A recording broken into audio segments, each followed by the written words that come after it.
UP सरकार ने मछुआरों को स्थायी आजीविका देने के लिए निषाद राज नाव सब्सिडी योजना शुरू की है। इसके तहत सरकार मछुआरों को 1 लाख रुपए तक की नाव खरीदने पर अनुदान देगी। अनुसूचित जाति, जनजाति और महिला लाभार्थियों के लिए 60% तथा सामान्य और पिछड़े वर्ग के लिए 40% अनुदान दिया जाएगा। निषाद राज बोट सब्सिडी योजना का लाभ लेने के लिए उत्तर प्रदेश मत्स्य विभाग की वेबसाइट fisheries.up.gov.in पर 21 जुलाई तक आवेदन कर सकते हैं। भारतीय कृषि अनुसंधान परिषद यानी कि ICAR ने आम की एक नई वैरायटी अरुणिका तैयार की है। आम की यह खास किस्म उत्तर भारत और मध्य भारत के राज्यों के जलवायु के आधार पर बनाई गई है। कई राज्यों में इसका उत्पादन किया जा सकेगा। इस आम की खेती से किसानों को काफी फायदा होगा क्योंकि इस आम में कई बेहतरीन क्वालिटी हैं। ICAR ने इस आम को आम्रपाली और वनराज 2 अलग अलग किस्मों के आम से तैयार किया है। इससे आम में दोनों आमों की खासियत देखने के लिए मिलेगी। आम की यह किस्म लगातार फल देने वाली है।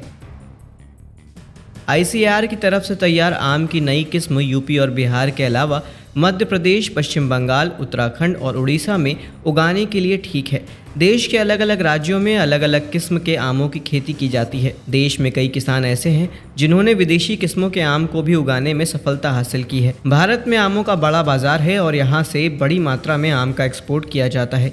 नई विकसित आम की वैरायटी भी किसानों के लिए नए अवसर देने वाली होगी। मौसम विभाग ने कहा है कि देश के 5 राज्यों में मध्यम से तेज बारिश हो सकती है। इनमें उत्तराखंड, बिहार, उत्तर प्रदेश, अरुणाचल प्रदेश और हिमाचल प्रदेश शामिल हैं। हरियाणा, चंडीगढ़, पंजाब, पूर्वी राजस्थान, उप हिमालय, पश्चिम बंगाल, सिक्किम और गुजरात क्षेत्र में अगले 3 दिन तक रुक रुक कर तेज बारिश होते रहने की संभावना है। यूपी की राजधानी लखनऊ में 11 जुलाई तक रुक रुक कर मध्यम से कहीं कहीं भारी बारिश होने की संभावना है। प्रदेश के 9 जनपदों बलरामपुर, बरेली, बहराइच, सिद्धार्थनगर, बस्ती, महाराजगंज, गाजीपुर, संत कबीर नगर और श्रावस्ती में 30 मिलीमीटर या उससे अधिक बारिश दर्ज की गई है। हालांकि प्रदेश में कोई भी नदी खतरे के जलस्तर से ऊपर नहीं बह रही है। गुजरात में भी भारी बारिश का अलर्ट जारी किया गया है। मौसम विभाग का कहना है कि राज्य में एक साथ 2 सिस्टम एक्टिव हैं, जिससे कई इलाकों में बारिश का अनुमान है। अगले 5 दिनों के लिए मछुआरों को समुद्र में नहीं जाने की चेतावनी जारी की गई है। उत्तर और दक्षिण गुजरात में बारिश का ऑरेंज अलर्ट और मध्य गुजरात और सौराष्ट्र में येलो अलर्ट जारी किया गया है। गुजरात के बनासकांठा, साबरकांठा, अरवल्ली, महिसागर, दाहोद, पंचमहल, छोटा उदयपुर, भरूच, तापी, सूरत, नवसारी, डांग, वलसाड और नर्मदा में भारी बारिश हो सकती है। अहमदाबाद, गांधीनगर में सामान्य से मध्यम बारिश की उम्मीद है। यूपी कृषि निर्यात नीति 2019 यानी कि तृतीय संशोधन 2024 को आंशिक संशोधन के साथ लागू कर दिया गया है। अब प्रोसेस्ड एग्रीकल्चरल प्रोडक्ट्स के निर्यातकों को माल भाड़े के खर्च पर मिलने वाले अनुदान की सीमा बढ़ाकर 2 गुनी कर दी गई है। खेती से जुड़े उत्पादों का प्रसंस्करण करने के बाद बने प्रोडक्ट्स का हवाई, रेल, सड़क या जलमार्ग से निर्यात करने पर माल भाड़ा व्यय का बोझ कम करने के लिए सरकार अनुदान देती है। इसकी अब अधिकतम सीमा माल भाड़े के भुगतान की 25% होगी। कृषि उत्पादों के परिवहन अनुदान मद के रूप में अब हर साल अधिकतम 20 लाख रुपए प्रति निर्यातक या फर्म को दिया जाएगा। कृषि एक्सपर्ट ने सलाह दी है कि धान में ज़्यादा कल्ले के लिए बासमती निर्यात विकास प्रतिष्ठान द्वारा विकसित पाटा तकनीक का प्रयोग करना चाहिए।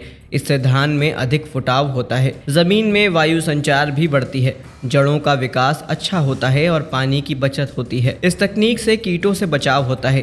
खेत में हल्का पाटा या लकड़ी का लट्ठा जिसका वजन 12 से 18 किलोग्राम हो को पानी में भरकर चलाएं। खरपतवारों के नियंत्रण के लिए मजदूर उपलब्ध होने पर धान की 2 बार 20 और 40 दिन पर निराई करें। रासायनिक नियंत्रण के लिए ब्लूटाक्लोर 6 किलोग्राम, सक्रिय पदार्थ अथवा ट्रैटिलाक्लोर 50 EC 500 मिलीलीटर या अक्सानाजल 80% 40 ग्राम का इस्तेमाल प्रति एकड़ रुपाई के 1 से 3 दिन के अंदर करना चाहिए।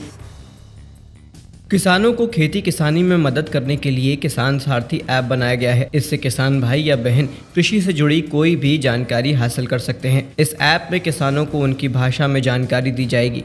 किसान सारथी पोर्टल के जरिए भी किसानों को कई तरह की सुविधाएं मिलेंगी। इसमें पीएम किसान योजना का लाभ से लेकर फसल बीमा की भी पूरी जानकारी किसानों को मिल जाएगी। यह एक तरह से सिंगल विंडो सिस्टम की तरह काम करता है। किसान सारथी पोर्टल पर रजिस्ट्रेशन के लिए आधिकारिक वेबसाइट या ऐप पर जाएं। इसके बाद आपको फ़ोन नंबर डालने का विकल्प आएगा। फ़ोन नंबर डालने के बाद आपके फ़ोन पर एक OTP आएगा, जिसे भरने के बाद आगे का पेज खुल जाएगा। फिर आपको अपना नाम, उम्र, जेंडर, ज़िला, राज्य, प्रखंड, गांव, भाषा, नज़दीकी कृषि विज्ञान केंद्र और किस विषय में कृषि सलाह चाहिए यह भरने के लिए कहा जाएगा। इसे सबमिट करने के बाद आपकी स्क्रीन पर एक मैसेज आएगा, जिसमें एक टोल फ्री नंबर 1800-123-2175 आएगा। इस नंबर पर फ़ोन करके आप कृषि संबंधित जानकारी हासिल कर सकते हैं।